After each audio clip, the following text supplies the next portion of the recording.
ঈদুল আজহাকে কেন্দ্র করে ১ কোটি পিস চামড়া সংগ্রহের লক্ষ্য নিয়ে প্রস্তুত সাভারের চামড়া শিল্পনগরী। হেমায়েতপুরের হরিণধরা এলাকায় অবস্থিত এ শিল্পনগরীর ১৪২টি কারখানায় চলছে চামড়া সংগ্রহের আয়োজন। এরই মধ্যে কারখানা কর্তৃপক্ষ ও বিসিকের পক্ষ থেকে নেওয়া হয়েছে নানা উদ্যোগ। প্রস্তুত আছে অতিরিক্ত কর্মী। সাভার প্রতিনিধি মোহাম্মদ আজিমউদ্দিনের তথ্য ছবিতে বিস্তারিত জানাচ্ছেন রাহনুমা সারা। কোরবানির চামড়া সংরক্ষণের জন্য সাভারের বিসিক এলাকায় সরিয়ে ফেলা হচ্ছে জমে থাকা আবর্জনা, পরিষ্কার করা হচ্ছে পানি নিষ্কাশনের ড্রেন, অতিরিক্ত বর্জ্য ধারণের জন্য রাখা হচ্ছে নির্দিষ্ট স্থান। বৈদ্যুতিক ত্রুটি আছে কিনা তা পরীক্ষা করছে সংশ্লিষ্ট বিভাগ।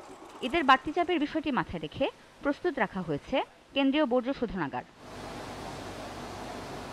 কাঁচা চামড়া সংরক্ষণের জন্য বাড়তি লবণ ও রাসায়নিক দ্রব্য সহ প্রস্তুত রাখা হয়েছে অতিরিক্ত শ্রমিক। লবণ যদি ভালো হয় মানে বেশি আসা তাহলে চামড়া নষ্ট হবে না। চামড়াটা যদি আপনার বৃষ্টিতে ভিজে তাহলে চামড়ার অনেক ক্ষতি হয়, বুঝলেন।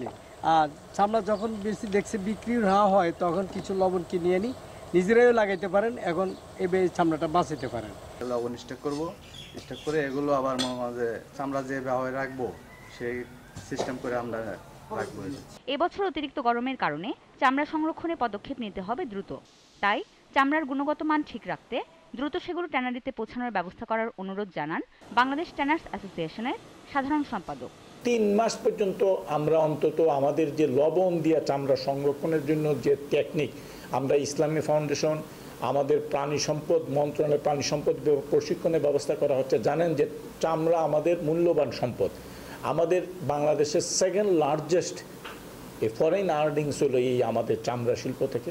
এই চামড়া যাতে যথাযথভাবে সংরক্ষণ করে, এর জন্য যাতে কোনো প্রকার ক্ষতি না হয় এবং কিভাবে সংরক্ষণ করতে হবে, লবণটা কিভাবে দিতে হবে, এই জন্য প্রশিক্ষণের ব্যবস্থা করা হয়েছে। ইতোমধ্যে বিসিক এলাকায় নেওয়া হয়েছে বাড়তি নিরাপত্তা। চামড়া পরিবহনেও থাকছে বিশেষ ব্যবস্থা। রাহনুমা সারা, জিটিভি নিউজ।